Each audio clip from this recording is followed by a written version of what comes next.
নমস্কার বন্ধুরা, সবাইকে শুভ সকালের শুভেচ্ছা জানিয়ে শুভ বিবাহের আজকের পর্বের রিভিউ আমি শুরু করছি।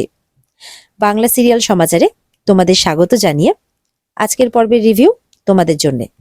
বিয়ে বাড়িতে দীপেন আর তার গুরুজন আর কি, বাড়ির একজন ভদ্রমহিলা, তেনারা ইমনদেরকে বলছে, আচ্ছা আমাদের হীরের আশীর্বাদী হারটা কোথায়? তখন ইমনের মা সেটা নিয়ে আসে। এই তো সব ব্যবস্থা আছে, এই যে এটাই তো। বলে হ্যাঁ। সেই হীরের হার দেখে ফন্টে আর নিজেকে সামলাতে পারছে না। বলে এই হারটা যদি আমি পেতাম তাহলে আমার পুরো লাইফটা সেট হয়ে যেত। তারপরে হারটার দিকে হাত বাড়াতে যাবে কি, বলে না ফন্টে, এটা তো ঠিক নয়। তুই দোয়েলের কিন্তু সাচ্চা আশিক, আর সুধাকেও কথা দিয়েছিস তুই যে আর কোনো ভুল পথে যাবি না, নিজেকে কন্ট্রোল কর। এই বলে ফন্টে নিজেকে কন্ট্রোল করে নেয়। আর এদিকে সুধা ঝিনুককে সবটা বুঝিয়ে বলে যে যা রহস্য ওই ঘোমটার পিছনেই আছে। তখন ঝিনুক বুঝতে পারে। ঝিনুক বলে, তুই একদম চিন্তা করিস না দিদি, সব কাজ হয়ে যাবে। এদিকে তো সার্থক আর তুহিনা উল্টোপাল্টা বুঝিয়ে তেজদেরকে জমিটা কেনানোর চেষ্টা করছে। তেজ আর তেজের বাবা বলছে, আমরা এত সহজ একটা জমি কি করে কিনে নেব?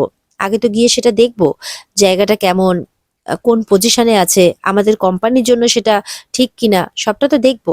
তখন বলছে আর কি সার্থক যে আপনাদের তো রিসেন্টলি একটা ব্লাস্ট হয়েছে শুনেছি, সেখানে তো সবকিছু নষ্ট হয়ে গেছে, তো আপনারা নির্দ্বিধায় আমাদের জমিতে কিন্তু কাজ শুরু করতে পারেন। তেজরা বলে, কিন্তু এত জন থাকতে আপনারা আমাদের কাছে কেন এসেছেন? সার্থক বলছে, দেখুন আমার পাপা চেয়েছিলেন যে কোনো সজ্জন মানুষকেই আমাদের জমিটা দেবে। আপনাদের সাথে পরিচয় হওয়ার পর বা আপনাদের ব্যাপারে জানার পর আমরা যতটুকু জানতে পেরেছি যে আপনারা খুব সজ্জন মানুষ আছেন, সেজন্য আমরা আমাদের জমিটা আপনাদেরকে দিতে চাই।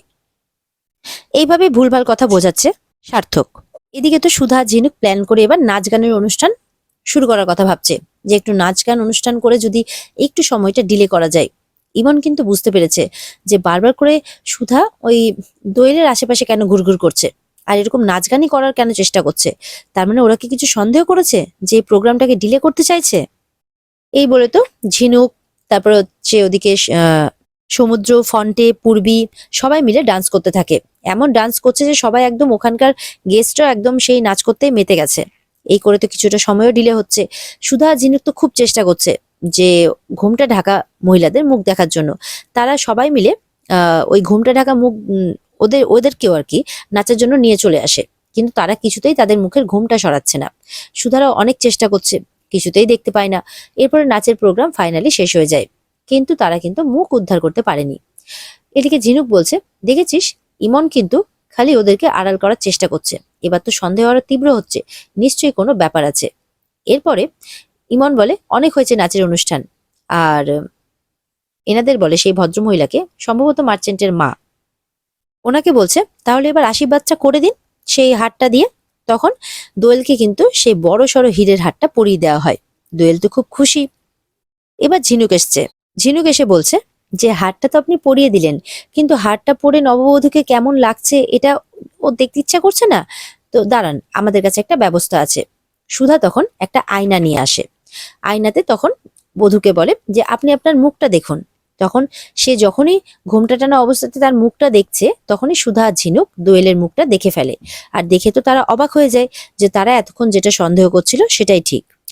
এদিকে সার্থকরা বলছে আর কি তেজকে যে তাহলে ডিলটা ফাইনাল ধরে নেব। তখন তেজ বলছে, না দাঁড়ান, আগে নিজে গিয়ে আমি জমিটা দেখব, তারপরে আমি এটাকে ফাইনাল করব। আর যদি সবকিছু ফাইনাল হয়ে যায় তাহলে এটা আমার ওয়াইফ সুধার জন্য, সুধাকে দেওয়া একটা স্পেশাল গিফট হবে। তবে আমাদের প্রোডাকশনের জন্য একটা জমির খুব দরকার ছিল আমাদের। তেজের বাবা বলে, হ্যাঁ যেভাবে অর্ডার আসছে তাতে তো মনে হচ্ছে যে আমাদের খুব তাড়াতাড়ি একটা জমির প্রয়োজন। তখন তুহিনা বলে, এই তো ওই জন্যই তো বলেছি সব ভগবানের ইচ্ছে, ঠিক সেই মুহূর্তে আমাদেরকে এখানে পাঠিয়ে দিয়েছে যাতে আপনাদের এই ক্রাইসিসটা পূর্ণ হয়। তখন তেজ বলে, হয়তো তাই, তবে ফাইনালটা সবকিছু দেখে নেওয়ার পরেই করব। এরপরে সার্থক বলছে, আপনার বিবি খুব লাকি আছে যে আপনার মতো হাজবেন্ড পেয়েছে। তবে আমি একটা কথা শুনেছিলাম, হয়তো এটা আপনাদের খুব পার্সোনাল ব্যাপার, আমার বলাটা ঠিক হচ্ছে না, তবুও বলছি, আপনার ওয়াইফের নাকি এর আগে একবার বিয়ে হয়েছিল। তখন তেজ বলে, হ্যাঁ হয়েছিল, একটা ক্রিমিনালের সাথে। সার্থক চা খেতে খেতে তার খাওয়াটা আটকে যায়। বলে, একবার যদি তাকে হাতে পায় না। তখন সার্থক একটু চুপ করে যায়, কারণ হাজার হলেও কথাটা তো তাকেই বলা হচ্ছে। তেজ বলে, তবে যাকগে সেই সব কথা, এখন ওনার জীবনে শুধুমাত্র আমি আছি, ওনার অতীত বলে আর কিচ্ছু নেই। তখন সার্থক মনে মনে ভাবছে সুধার অতীত তো এবার তার জীবনে সর্বনাশ করার জন্য আবার তার জীবনে ফিরে এসেছে। সার্থক মনে মনে ঠিক করে যে সুধাকে তোমার জীবন থেকে সারা জীবনের মতো দূরে করে দেবে। এরপরে তো রেজিস্ট্রি শুরু হয়ে যায়। অলরেডি রেজিস্ট্রি পেপারে দীপেন সই করেও দিয়েছে। যখন দোয়েল সই করতে যাবে সুধা ঝিনুককে পাঠায়। ঝিনুক তখন একটু চালাকি করে গিয়ে দোয়েলকে একটা ধাক্কা মারে। ধাক্কা লেগে দোয়েলের মাথার ঘোমটা খুলে যায় আর সবার সামনে চলে আসে যে ওটা দোয়েল। দোয়েল তো ভয় পেয়ে যায়, এবার কি হবে।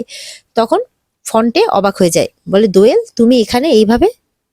এরপরে তো সুধা দোয়েলকে টানতে টানতে নিয়ে আসে আর বলে তোর লজ্জা করছে না এরকম ভাবে মানুষ ঠকাতে। আর ওদিকে এক এক করে জেঠিমা আর অদিতির মুখের ঘোমটাটাও টেনে খুলে দেয়। তখন জেঠিমাকেও টানতে টানতে নিয়ে আসে যে তুমি আবারও একটা নোংরা খেলায় মেতেছো নিজের মেয়েকে নিয়ে। জেঠিমা তো মাথা নিচু করে চুপ করে থাকে। দোয়েল বলে আজকে আমি তোকে আমার জীবনে কোনো বাধা দিতে দেব না।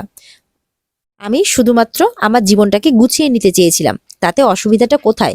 আজকে আমি বিয়েটা করেই ছাড়বো বলে ইয়ের পেপারে আর কি রেজিস্ট্রি পেপারে আবারও সিগনেচার করার জন্য যায়। কিন্তু সুধা আবারও তার হাতটা ধরে টেনে নেয় যে আমি কিছুতেই তোকে এই নোংরা খেলাটা খেলতে দেব না। তখন দীপেন্দ্রবাবু বলছেন যে আমি কিছু বুঝতে পারছি না কি হচ্ছে। হ্যাঁ, একটু একটু বুঝতে পারছি যে উনি আপনার বোন হন, কিন্তু আপনি তো বিয়েতে ছিলেনই না। তখন সুধা বলে দেয় অসুবিধাটা যেখানে সেটা হচ্ছে উনি বিবাহিত, ও বিবাহিত। আর ফন্টেকে এনে বলে এই যে এই ফন্টেদা হচ্ছে ওর স্বামী। তখন দোয়েল সেটা কিছুতেই মানতে নারাজ, বলে আমি এই বিয়েকে কিছুতেই মানি না। আমি একটা গরিব ভিখিরিকে কিছুতেই নিজের বর বলে মানতে পারবো না। আমি বুঝতে পারছি তুই এরকমটা কেন করছিস, তুই আমাকে হিংসে করছিস, তুই চাসই না যে আমার এত বড়লোক বাড়িতে বিয়ে হয়ে যাক। দোয়েল এরকম ভাবে সুধাকে বলতে থাকে। এরপরে দোয়েল যখন আরো উল্টোপাল্টা কথা বলতে থাকে সুধাকে, তখন সুধা রেগে দোয়েলকে মারতে যায়, কিন্তু মারতে পারে না, হাতটা থেমে যায়। তখন ঝিনুক বলে মার না মার, থেমে গেলি কেন, মার খেলে যদি ওর একটু লজ্জা হয়। তখন জেঠিমা ঝিনুকের হাতটা ধরে টানতে টানতে নিয়ে যায়, বলে এই ঝিনুক, এই কিসের অন্যায় রে, হ্যাঁ কিসের অন্যায়, আমার মেয়েকে নিয়ে আমি যা খুশি তাই করতে পারি, তোদের তাতে কি রে।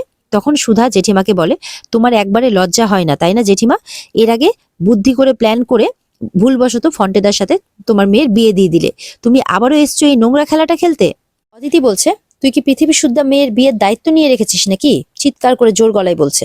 মানে এত কিছু করার পর ধরা পড়ে যাওয়ার পরও তাদের যেন লজ্জা নেই। সমুদ্র আসে, গোটা পৃথিবীর কথা জানি না, তবে দোয়েল যে অপরাধটা করছে এটা সুধা যেমন বলছে তেমনি আপনারও বলাটা উচিত ছিল। দোয়েল একবার ফন্টেদাকে বিয়ে করে ফেলেছে, সুতরাং ফন্টেদা ওর স্বামী, ও আর নতুন করে কাউকে বিয়ে করতে পারে না। দোয়েল বলছে সমুদ্রকে তোমার কাছে কি প্রমাণ আছে যে আমি এই ভিখিরিটাকে বিয়ে করেছি। তখন সুধা বলে টাকা পয়সা দিয়ে কিন্তু ভালোবাসা কেনা যায় না। এরপরে ফন্টে কাঁদতে কাঁদতে বলে ছেড়ে দাও দিদি, কিছু বলো না ওকে, আসলে গরিবের ভালোবাসার তো কোনো দাম নেই, সব টাকার খেলা, ওকে বিয়ে করতে দাও। ও যদি এই কাকুকে বিয়ে করে সুখে শান্তিতে ঘর সংসার করতে পারে তাহলে তাই করুক। সেই সময় সেখানে তেজ চলে আসে। ফন্টে বলছে আমি ওর জীবন থেকে চলে যাব। এই বলে যখন চলে যাচ্ছে তখন তেজ বলে দাঁড়াও ফন্টে। তেজ বলছে এত সহজে তুমি তোমার ভালোবাসা ছেড়ে দেবে, ভালোবাসা পেতে গেলে তোমাকে লড়াই করতে হবে, তুমি লড়াই ছেড়ে দিতে পারো না। ভালোবাসা তো এইভাবে পাওয়া যায় না, তার জন্য অর্জন করতে হয়, তুমি এইভাবে চলে গেলে তো তুমি আগেই হেরে যাবে। ফন্টে বলে টাকার কাছে আমার ভালোবাসার কোনো দাম নেই, আমি যাই। যখন যাচ্ছে ফন্টে তখন সুধা আবারও আটকায়। তেজ বলছে ভালোবাসার কাছে না টাকার কোনো মূল্য নেই, ইতিহাস সাক্ষী আছে। সুধাও বলছে গরিব বড় লোক দিয়ে কিন্তু ভালোবাসা বিচার করা যায় না। তেজ বলে ভালোবাসা ছিনিয়ে পাওয়া যায় না, অর্জন করতে হয়। আর দুজন ভালোবাসার মানুষকে কিভাবে এক করতে হয় এটা কিন্তু এসএমবি খুব ভালো করেই জানে। এইভাবেই তেজ আর সুধা ফন্টেকে বোঝাতে থাকে। আর এখানেই আজকের পর্ব শেষ হয়ে যায়। তো বন্ধুরা, এই ছিল আজকের পর্বের রিভিউ। যদি তোমাদের ভালো লেগে থাকে তাহলে অবশ্যই পর্বকে লাইক, কমেন্ট আর চ্যানেলকে কিন্তু সাবস্ক্রাইব করতে ভুলবে না। আর এই পর্বের বিস্তারিত দেখতে অবশ্যই তোমরা স্টার জলসার পর্দায় নজর রাখবে। তাহলে দেখা হচ্ছে আগামীকালকে, ততক্ষণ সবাই ভালো থাকবে, টাটা।